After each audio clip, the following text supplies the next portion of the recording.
in learning to be human. I think this is going to be a transformative time that we're all sharing with Marvyn, miigwech, and I'll let you take it over now.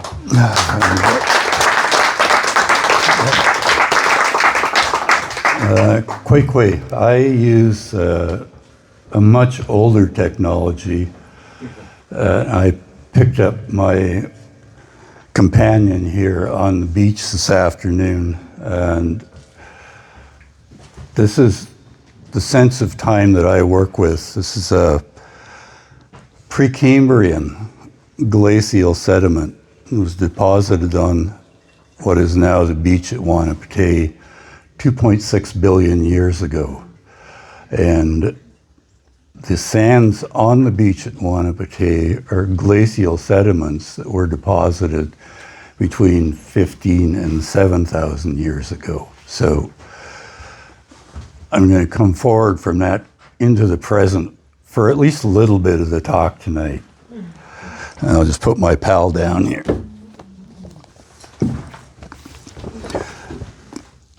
We always learn the bad things first. Minnie Aodla Freeman. This statement has stuck with me since I first read it back in the early 1980s in the Berger Report on the proposed Mackenzie Valley Pipeline. Now, I position it opposite these words from American Indian Movement leader John Trudell. We are learning to be human, and we have to think our way out of what we have believed ourselves into. Meaning of storytelling in my life, the implied or specific significance is to work with these two statements and question what they mean. Do we learn the bad things first? I can't know what Minnie meant because I never got to ask her. So I imagine what she might have been thinking about. At that time, I was also reading Northrop Frye's book, The Great Code. The premise of his book, an exploration of the Bible, was that every storyline in literature was contained in the Bible. It was a great code. I wondered if Minnie's words had been influenced by the Great Code and the notion of original sin. Christian missionary movement was strong and just as strong in Inuit communities as it was in indigenous reserves and settlements. I was raised in a sort of Catholic family, sort of Christian, I should say, not Catholic. That's part of the story. Never truly engaged with the church. Never asked my mom and dad why they didn't go to church, and us kids had to. I went because I was told to.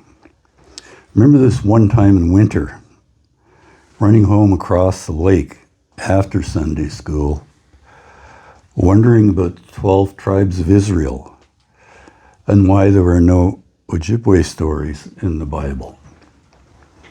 One of many questions I never asked. I was married before I heard this story. Mom had been raised Catholic and Dad in the Protestant church. When they decided to marry, Mom had asked her priest if he would perform the ceremony, and he refused, suggesting she find herself a nice Catholic boy instead. My presence here tells you what she did with that suggestion. They found a nice Protestant minister instead. And I did eventually come up with a reason to be excused from Sunday school. A very progressive minister took over at the Temagami and Cobalt United Churches.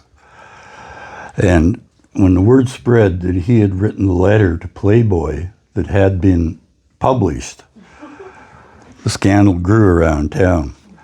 I knew nothing about Playboy magazine at that time, but I picked up on the outrage.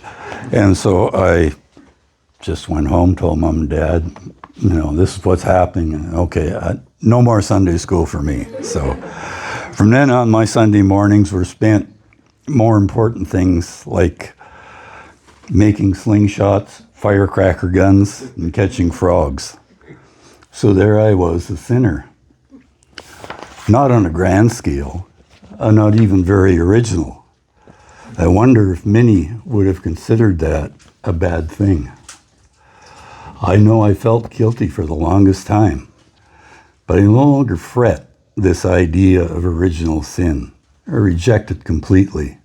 Nanabush, Coyote, Raven, Whiskey Jack all have better stories. Christianity is, at its core, a temporal religion, and has created a temporal culture, grounded in the myth of a landless people. Two short Indigenous critiques, one from Duke Redbird on First Contact. 500 years ago, we had the land, and they had the Bible. Now we have the Bible, a guidebook for landless people. I don't recall the writer's name, but this one comes from an indigenous history of North America. Talks of one outcome of the Spanish Catholic debates. It was a debate to determine if the indigenous people of the Americas had a soul. In essence, to decide if they were human. A no vote would mean they were less than human and could be enslaved. The vote was yes, they do have souls. So the galleons headed for Africa. From that book, this one statement has been burned into my mind. To this, we owe endless things. Culture, for the longest time, has not been able to see the forest for the trees. This is slowly changing, but now we're in a place where time is of the essence. We are running out of time. In my life, I've witnessed much change described as progress, but I'm constantly questioning, is this really progress? If we've been charmed into believing, because some of us have benefited greatly from this expanding consumer economy, we are better off, aren't we? My first contrary reaction was in 1969, watching the moon landing on television, celebrated and marveled at by so many people. And my response was, this is stupid. I never shared that opinion with anyone before, but now I have, and I still believe it. A couple of years later, spending some time with my old friend Ernie, a Cree from Moosonee, playing cribbage with Ernie at Bear Mountain Hunt Club, early spring of 1971. Ernie sitting there, scratching his kitten's belly. There's another war, Marvyn. I'll not fight. In the war, if we needed something, we got it. Now the kids need food, and they need houses. I'll not fight. 50 years later, and the kids still need food, they still need houses. What Ernie understood and taught me was that the system is not working for the benefit of people. The Nuremberg trials, the end of the last war to end all wars, I was just following orders, was rejected as a defense. It should be noted that no one on the victor's side was tried for just following orders. We're witnessing south of the border what happens when people just follow orders. But we're also witnessing resistance. The late US President Eisenhower warned us of the growing strength of the military-industrial complex. His warning went unheeded, and the military-industrial complex has evolved into the techno-industrial complex. Peace, order, and good government are being taken down by lies and gossip. The internet holds such great promise. Then I remember Minnie's words. We always learn the bad things first. Couple this with Silicon Valley's mantra, move fast and break things. And then throw in artificial intelligence. Focus on that word, artificial. From the OED, of a situation or concept not existing naturally, contrived or false, and this, made or produced by human beings rather than occurring naturally, especially as a copy of something natural. But AI is not a copy of something natural. It is a model of human intelligence. And like most models, it's based on partial knowledge. A model is not a copy. We don't have a definitive understanding of the function of the brain. So any machine replication of intelligence should be handled with great caution. It might be missing some of the good bits.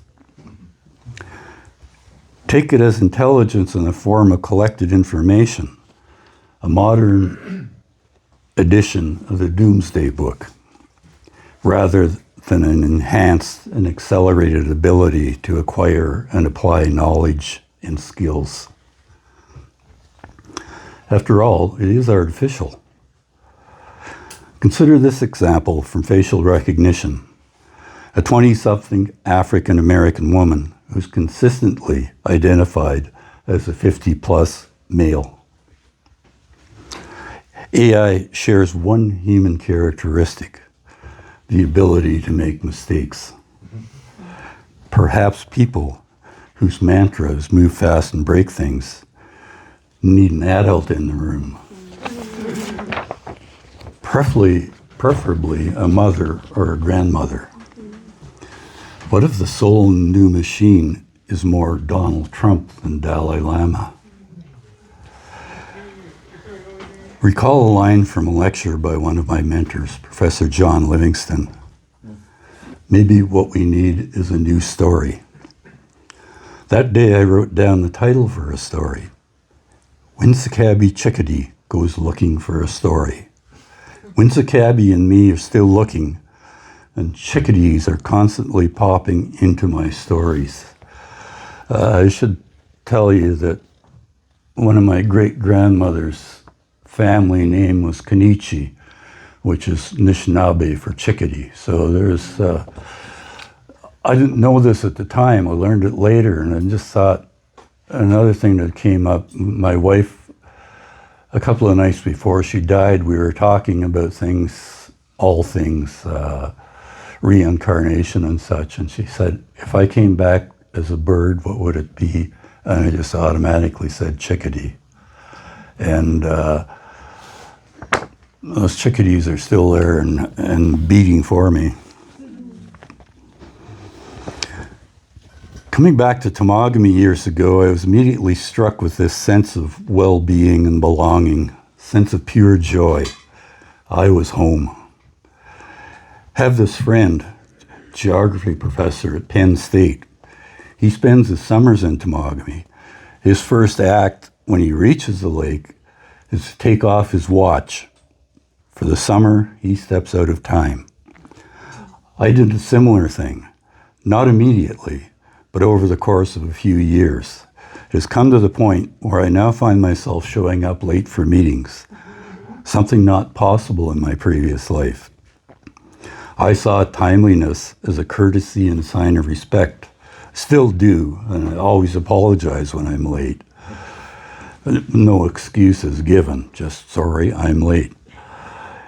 It's hard to explain to someone that I was busy being.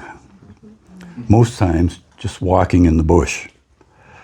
It's about stepping out of the temporal culture, immersing yourself in a place. Land takes priority, and time is marked only by the natural markers, sunrise, sunset, and changing seasons. Just so I don't get lost completely, I have taken to religiously using a calendar on my laptop, complete with reminders. So I usually do show up, as I did tonight. The shift away from temporal culture has freed me in another way. My writing happens when it happens. I've abandoned self-imposed deadlines in favor of spontaneity. I've learned that for me, no amount of schedule time will force the words onto paper. They come when they are ready. Sometimes they come fast and furious. I can't record or remember, but that's another story. Stepping away from time and back to the land is a profound cultural shift, from Western European to Indigenous, from the Bible to the 7 grandfather teachings, from history to story. History, that thing that if you don't learn from, you're supposedly condemned to repeat. History, that thing we had come to the end of just a few years back, according to Francis Fukuyama. With the collapse of the Soviet Union, Western liberal democracy had won the end point of mankind's ideological revolution and the universalization of Western liberal democracy as final form of human government. That was 1992. History had other plans. History, a continuous, typically chronological record of important or public events, or of a particular trend or institution. The study of past events, particularly in human affairs. Story, an account of imaginary or real people and events told for entertainment. Linking stories with entertainment is significant. It's the glitzy lure that draws you into the medium. You're coming together for an enjoyable experience. A good story can be told over and over again. The inquiring mind never stops learning, and new experiences all shine a different light on old stories. Think of a time when you reread a favorite book. How did the second reading fit against the book you remembered? So it is entertainment, not as distraction, but as a gentle way of passing on wisdom. The Anishinaabe worldview, everything is alive with energy. Everything is interconnected. So before I get on with my story, let me introduce a few more words. You can't tell stories without words. Ecology, a branch of biology that deals with the relations of organisms to one another and to their physical surroundings. Evolution, the process by which plants, animals, and other living organisms are transformed into different forms by the accumulation of changes over successive generations. The gradual development of something. Assimilation. First, we see it on the individual level as the process of taking in and fully understanding information or ideas. Then on a larger scale, the absorption and integration of people, ideas, or culture into a wider society or culture. In this integration and absorption, we have to be mindful of bias, intent, and unforeseen consequences. We always learn the bad things first. So let me suggest we look at the story as a sort of evolutionary ecology, dealing with the connection of different disciplines of study and sources of learning to one another and their physical surroundings. Shared in a group, transformed into different forms by the accumulation of knowledge over successive generations. The real and true story of evolutionary ecology lies under our feet and surrounds us. The planet Earth, all its life forms, the atmosphere, our solar system, our galaxy, our universe, and beyond. In the words of Elder Alex Matias, land first is who we are. The earth is alive, and all our authority comes from the land. We call the earth Mijokimkwe, she who gives us everything. and everything includes stories. All my relations. Walking in the bush, strange things happen. Margins coalesce and fade, spirit rises, all dimensions are rendered meaningless, spontaneous. You are at one and in love with all of creation. I make a distinction between environmental and ecological thought. Environment, for me, carries with it a sense of separation, a sense of hierarchy that is present in the way we interact with the earth and is reflected in our dominant approach to organizing and operating our economy. An economy dependent on exponential growth to function is not sustainable. The concept of environment persists in spite of ecology being a more inclusive and rational form of investigation and understanding. Consider habitat loss. It has, for many years, been acknowledged as a key factor in mass extinctions we are now in the midst of. In its simplest form, it can be viewed as a closing of the commons. We are raised in a belief that considers private property as an ultimate good. A man's home is his castle. Belief is an interesting thing. An acceptance that something exists or is true, especially one without proof. Likewise, faith, strong belief in the doctrines of a religion based on spiritual conviction rather than proof. Perhaps the simplest way to show the difference between environmental and ecological thinking is to look at the international conventions on land and water protection. We agree to set aside 1/3 of our lands as protected areas, likewise with the oceans. But we don't have a similar convention for the atmosphere. Is that an oversight or an intentional action? A global convention to protect 1/3 of the atmosphere would lay bare the absurdity and hypocrisy of any such policy. The earth just doesn't work that way. Let's step back in time, pre-contact, before colonization, to the forests of England. In the 13th century England, almost 1/3 of the country was designated as forest, a legal term that described land enclosed for royal use and governed by the forest law, a system that hoarded natural resources for the crown. As time went on, more and more territory was privatized by royal decree, making it harder for regular people to survive. Prelude to the systematic enclosure of the commons 400 years later as market capitalism ascended. It's a quote from Astra Taylor. I'll give you the book reference later. Magna Carta, Charter of Liberty and Political Rights, obtained from King John of England by his rebellious barons at Runnymede in 1215, came to be seen as a seminal document in English constitutional practice. Now there's a second document goes along with that, and it should be read in conjunction with the Magna Carta, and that's the Charter of the Forests, which provided material security for all.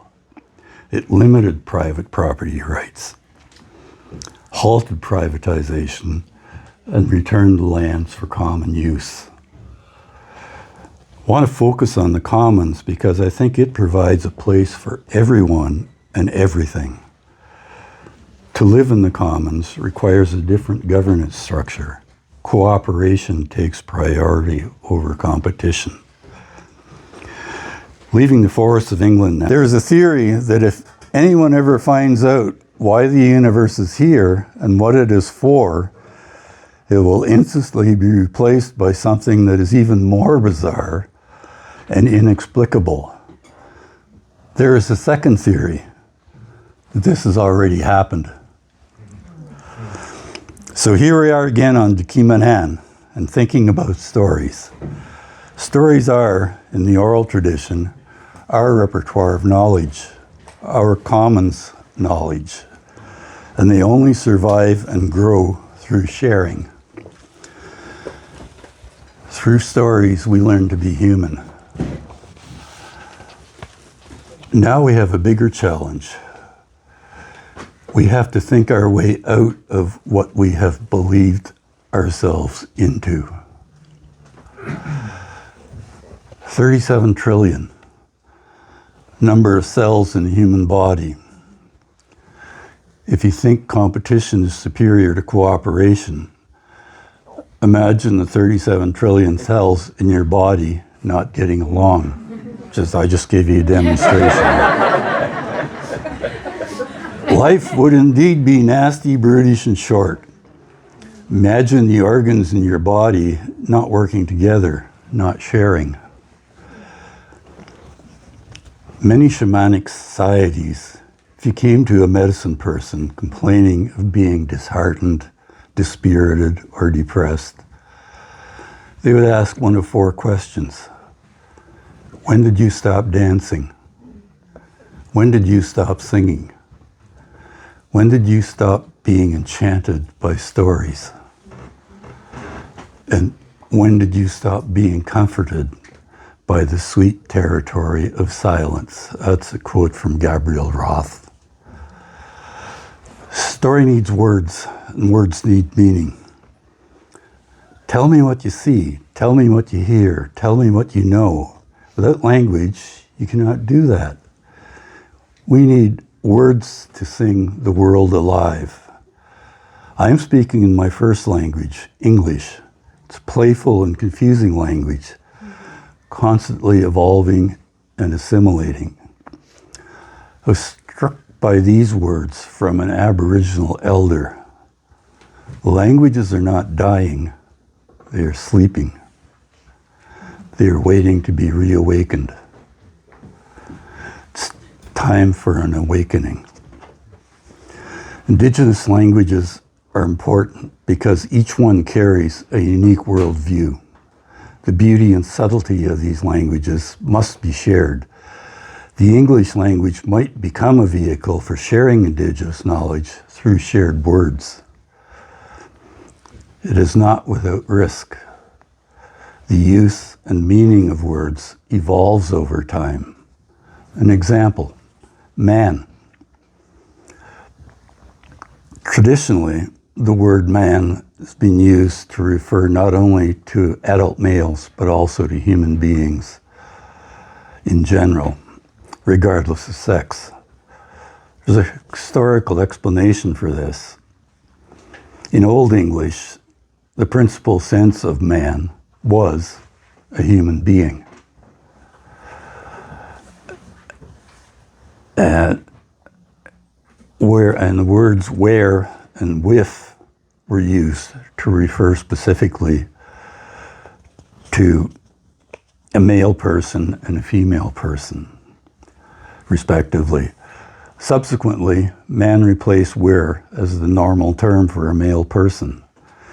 But at the same time, the older sense, a human being, remained in use. And through that subtle change in language, women started to lose their place. So that's the cautionary part of the tale. Now, consider toboggan. From the OED, a long, light, narrow vehicle typically on runners. That's a sled, not a toboggan. So I'm going to write them a rude letter telling them to tighten up their definitions. Both slide over snow, but very different types of snow.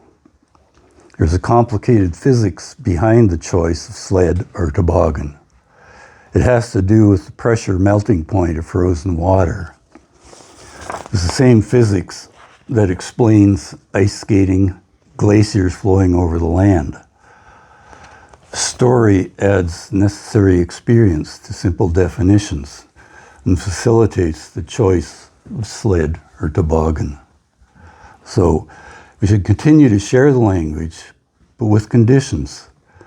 The meaning cannot be subsumed over time, as in the case of man. We need a medium more precise than a dictionary and the definition. We need a story. We need to take the time to step out of time, and as John Trudell said, think our way out of what we have believed ourselves into. Storytelling is an art. Art is various branches of creative activity, such as painting, music, literature, and dance. Art is a celebration of life, exploration of what it means and is to be human. It may be presented as entertainment, but reaches far beyond amusement and distraction to inspiration. It feeds the mind. The Bushmen of the Kalahari speak of two kinds of hunger. The little hunger is the hunger for food, the need for something in your belly, a fire in your body that must be fed to stay alive. Then there's the great hunger, the hunger for meaning, the hunger that lives deeper than the stomach, in the chest, in the bones, in the silence behind your eyes. It's the ache to belong, to matter, to know why you are here. It's a quote from Lawrence Vanderpost. One last idea. Like so many, it came to me as I was stepping out of the back door to go for a walk with my dog Brutus. Important that I name him because he has been instrumental in my development as poet and storyteller. I don't walk him, he walks me. Sometimes, and at the best of times, we walk together. This has to do with Cory Doctorow and what he refers to as the enshittification of the internet.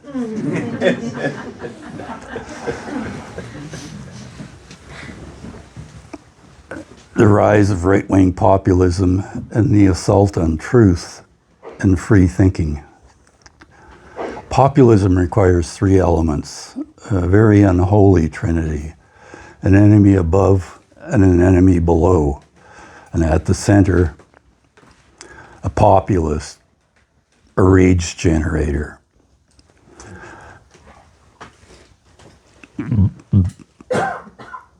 Above we have the institutions, power structures, and non-responsive government. And below we have immigrants, people of color, women, or some other invented imaginary enemy. Canada is broken. The chant of right-wing populism. It almost worked, once again highlighting the need for electoral and parliamentary reform. We collectively rejected the angry little man, but he isn't gone, just regrouping. How do we fight this? We don't. We tell a different story, one that has a place for everybody and welcomes new ideas, one that takes George Grant's impossibility that is Canada and puts it on a path with John Ralston Saul's Fair Country. We aren't broken. We're a humble work in progress. Not just bodies to be fed, but spirits to be filled. Fire has been lit. If we tend it well, it will spark a different populism. Let's call it matriotism. Not fueled by rage, but guided by a sense of belonging and community. Canada is a nation of immigrants and their descendants, overlain on an assembly of First Nations. We are in a realm beyond conventional politics and economics. We are in the territory of morality, looking for a just path. Through truth and reconciliation, I can imagine a country that honors the treaties, not only refutes the idea of an end to history, but by example, shows why this nation state is so very relevant. That would be one good story. Story that needs to be told. Miigwech.